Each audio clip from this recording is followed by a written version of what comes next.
Vamos a presentar el segundo elemento, vacuna contra la influenza.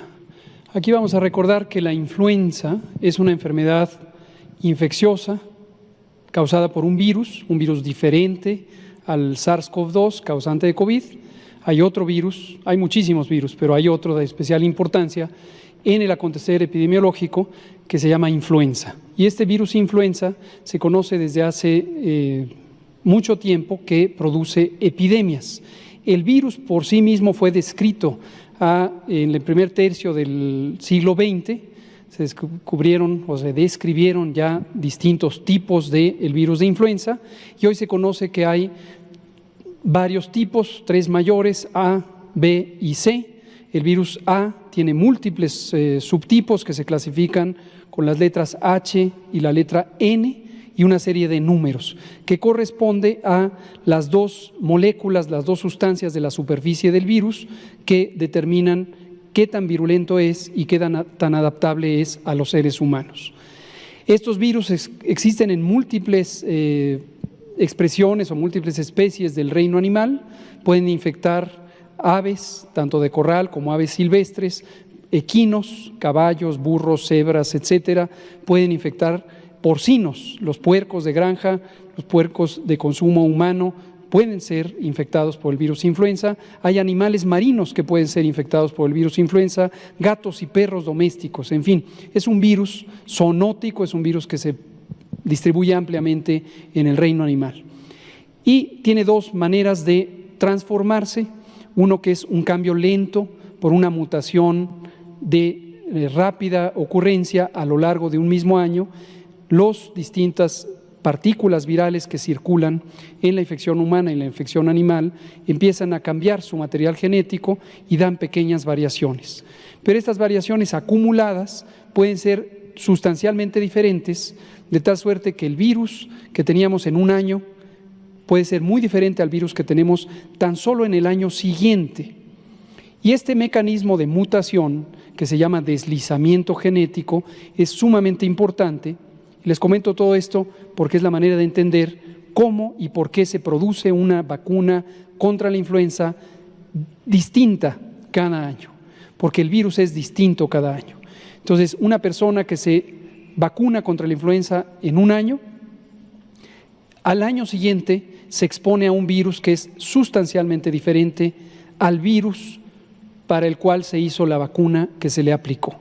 Entonces, la vacuna en realidad tiene una utilidad limitada porque año con año se necesita una protección específica contra otros subtipos de virus que son razonablemente diferentes a los anticuerpos de la persona que fue vacunada.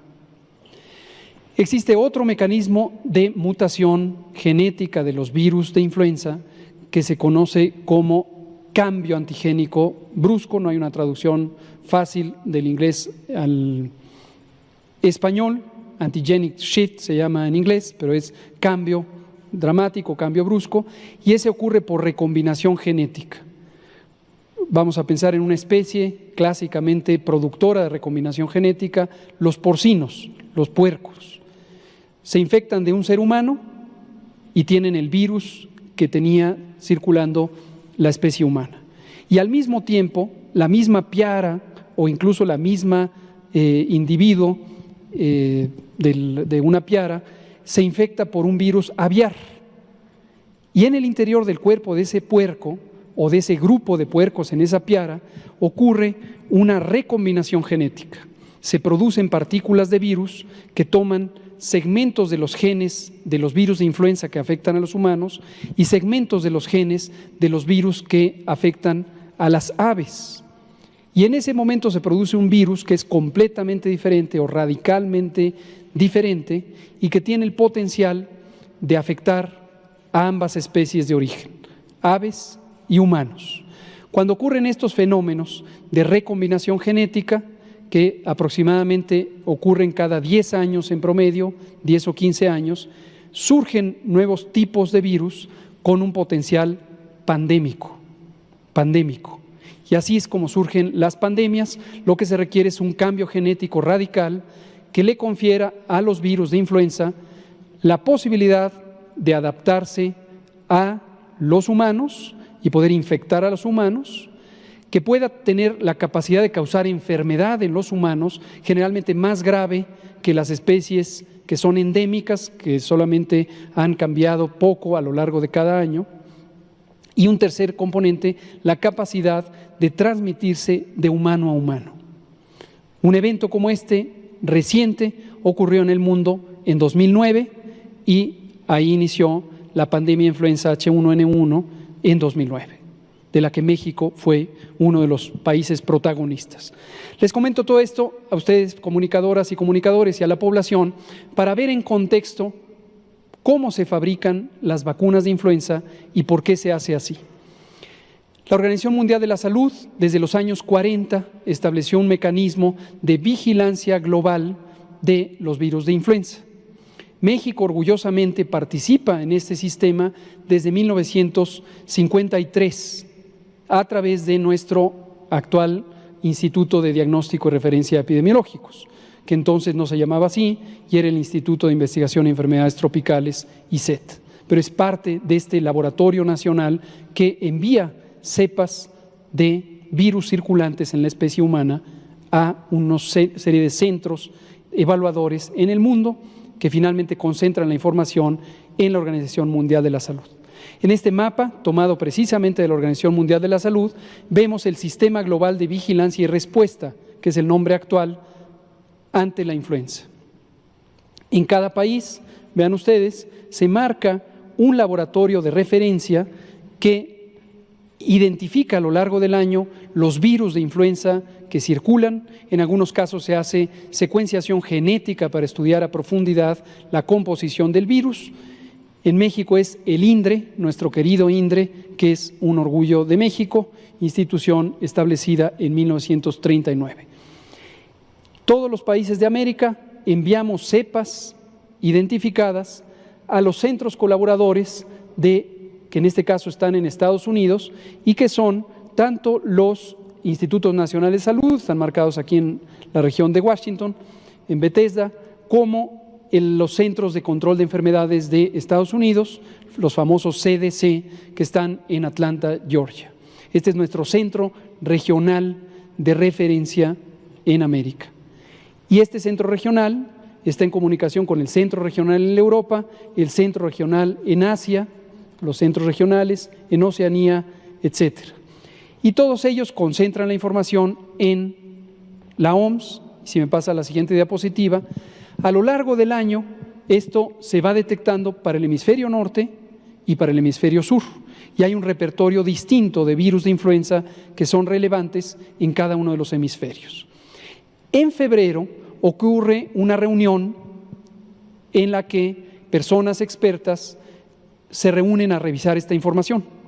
México ha participado, la doctora Celia Alpuche, directora del Centro de Investigación en Enfermedades Infecciosas del Instituto Nacional de Salud Pública y exdirectora del INDRE, en varias ocasiones ha participado en esta reunión representando a México, y lo que se hace ahí es que se identifica las cepas de virus o los tipos y subtipos y cepas que más probablemente circularán en el mundo en la siguiente temporada de influenza. Para el hemisferio norte, la temporada de influenza empieza gruesamente en octubre y se prolonga hasta abril del año siguiente. Entre abril y el siguiente octubre hay baja transmisión de influenza en el hemisferio norte y en cambio es la temporada de influenza del hemisferio sur, porque coincide con el otoño y el invierno en cada caso según el hemisferio. La OMS, por lo tanto, hace estas consultas técnicas y determina cuál es la composición recomendada de la vacuna de influenza. Terminando esa sesión en febrero, hace público al mundo entero, le dice, esta es la composición recomendada, y le da las cepas de referencia que fueron colectadas en alguno de los laboratorios nacionales y regionales de referencia, las pone a disposición de las compañías farmacéuticas privadas interesadas en producir vacuna contra la influenza. Se las pone a disposición y estas compañías empiezan a producir la vacuna, empiezan a prepararse a partir de marzo y durante abril, mayo, junio, julio producen la vacuna. Es el tiempo que tarda en promedio en fabricarse la vacuna. De modo que en febrero se liberan para el hemisferio norte, en septiembre para el hemisferio sur. Y no son intercambiables porque cada hemisferio tiene un repertorio de cepas relevantes. Veamos la siguiente. Este es el calendario y esto responde, lástima que las compañeras de la mañana a veces no vienen en la tarde y viceversa, pero espero que se entere o alguien le comparte esta información. Este es el calendario, este es el por qué la vacuna llega a los países en el momento en que se puede y no antes. Esto es en respuesta específica a la pregunta que le hicieron al presidente. ¿Se puede adelantar la vacunación contra la influenza? La respuesta es no. ¿Por qué razón? Porque no existe aún la vacuna. Si hubiéramos querido adelantarla en junio, no existe todavía la vacuna recomendada para el hemisferio norte para la temporada 2020-2021. El calendario es así. Los centros colaboradores de la Organización Mundial de la Salud, en este caso los laboratorios de referencia, identifican el nuevo virus de la región, preparan la cepa para entregarla a la Organización Mundial de la Salud. Pensemos que esto es el mes de enero y esto es el mes de febrero. Entregan la cepa, luego se hace la comprobación de la cepa. Esto es un proceso muy delicado que se hace en los laboratorios designados globales por parte de la Organización Mundial de la Salud. Todo este tiempo se lleva. Y luego se preparan los reactivos para hacer las pruebas de uso de la vacuna, es decir, de la calidad, la composición y la antigenicidad de la vacuna, que se lleva todo este tiempo. En paralelo, empieza en el mes 2 la fabricación.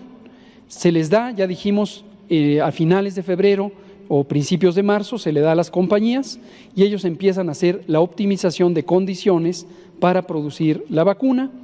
Se fabrica a granel en esta temporada, ya dijimos, si tomamos aquí como enero, febrero, marzo, en abril se empieza a fabricar la vacuna y luego tenemos abril, mayo y junio para fabricar la vacuna. Se hacen controles de calidad, se envasa y se libera hacia los países compradores y luego se hace en algunos países ensayos clínicos adicionales cuando hay un cambio sustancial respecto a las composiciones de vacunas que tienen licencia sanitaria en cada uno de los países. No es el caso de México, en este caso la vacuna contra la influenza, hay más de una con autorización sanitaria en México. Y finalmente, en verde, en los países, los organismos de reglamentación o de regulación sanitaria, en nuestro caso es la COFEPRIS, la Comisión Federal para la Protección contra Riesgos Sanitarios, recibe la vacuna y la empieza a evaluar.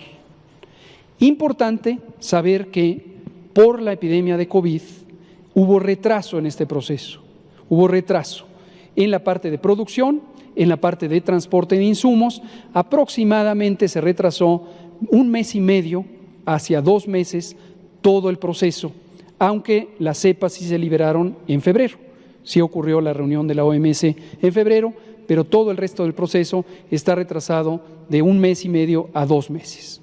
La siguiente.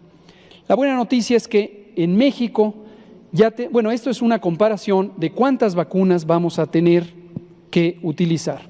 La temporada anterior, 2019-2020, es decir, octubre 2019, abril 2020, usamos estas vacunas. Aquí es una distribución por las instituciones de salud mayores, el ISSSTE, el IMSS ordinario, el IMSS Bienestar, las secretarías de salud. Aquí se incluyen las 32 secretarías estatales de salud y los institutos nacionales de salud y los hospitales de referencia. En conjunto hay casi 32 millones de vacunas que se ponen cada año. ¿Por qué 32 millones y no 127 millones? Recuerden lo que dijimos en este mismo recinto el 16 de octubre de 2019, cuando vinimos a presentar el arranque de la temporada de influenza. Y aquí nos vacunamos algunos para mostrar lo que sucede.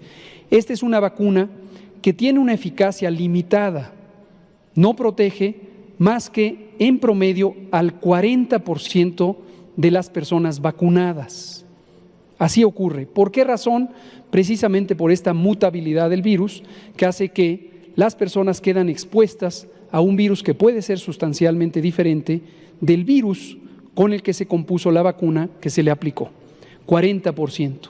Cuando tenemos vacunas con una eficacia tan limitada, no es factible pensar en que se va a controlar la transmisión por efecto de la vacuna. Esto es muy distinto a algunas otras vacunas más tradicionales, ejemplo la del sarampión, con eficacias superiores al 96%, en donde sí se pone la vacuna para evitar que haya transmisión. En el caso de influenza, no es el propósito de la vacunación evitar la transmisión. Esto es importantísimo que todo el mundo lo tenga claro. El propósito de la vacunación contra influenza en el mundo entero no es limitar la transmisión de la influenza. El propósito es proteger contra la enfermedad grave a las personas que tienen mayor riesgo de tener enfermedad grave. ¿Quiénes son? Adultos mayores de 60 años, mujeres embarazadas, personas con enfermedades crónicas, diabetes, hipertensión, enfermedad pulmonar crónica, tabaquismo, etcétera. Y en el caso de la influenza, a diferencia de COVID, también niños menores de 5 años. Pero no es propósito interferir sustancialmente con la transmisión. La suma de personas con esas condiciones se ha estimado que son alrededor de 32 millones de personas en México. Para la temporada 2020-2021 vamos a utilizar 35 millones, aumentamos un poco la cantidad porque actualizamos el cálculo de las poblaciones que tienen estas condiciones de riesgo. No perder de vista que no es la suma directa, porque hay personas que tienen hipertensión y además diabetes y además obesidad y además más de 60 años, entonces se cuenta una sola persona por la sobreposición de estos conjuntos. Importante, por si alguien ya está haciendo las sumas, considere este elemento. La siguiente. Este es el calendario de llegada. La vacuna ya empezó a llegar, para la compañera reportera que lo preguntaba en la mañana. El viernes pasado, el viernes 28 de agosto, llegó el primer embarque de un poco más de 1.450.000 dosis. Mañana, 1 de septiembre, llega otro embarque de 3.600.000, número redondo. Y en adelante tenemos que durante todo agosto vamos a recibir estos 4.431.000, en septiembre 7.370.000, en octubre 14.620.000 y en noviembre 8.772.000. Para este total y el último embarque de un poco más de 3.800 millones de dosis van a estar llegando en el resto de finales de noviembre. Diferencia importante. Quizá no todo el mundo lo tiene claro, desde que existe un programa público de vacunación contra influenza que se estableció en 2007, nunca se ha logrado que la vacuna se ponga antes del cambio de año. Nunca, nunca. Generalmente se pone en forma simétrica durante octubre, noviembre, diciembre y luego enero, febrero y marzo. Esto es sumamente ineficiente porque obviamente el tiempo en protección es más limitado si una persona se pone la vacuna en febrero, ya solo le protege durante el resto de febrero, marzo y abril. Lo idóneo sería poder ponerla desde el inicio de octubre, que es cuando ya pasa el proceso de entrega y liberación sanitaria de la vacuna. Hay retos importantes que son estructurales, la cantidad de personas disponibles para administrar la vacuna, siempre ha sido uno de los factores limitantes. Esto es estructural. También la red de frío. México tiene históricamente una baja inversión en su red de frío. Tenemos refrigeradores obsoletos, en franco desuso desde hace muchos años. Y lo quiero dejar extraordinariamente claro para que sepan que así recibimos al país. Así recibimos al país. Hay una importante carencia de infraestructura en la red de frío y de personal necesario para la vacunación. Igual que la reconversión hospitalaria, estamos haciendo una serie de maniobras para optimizar la de por sí limitada infraestructura física, de equipo y humana para la vacunación. La siguiente y última. ¿O esta ya es la última? Perfecto. Entonces, este es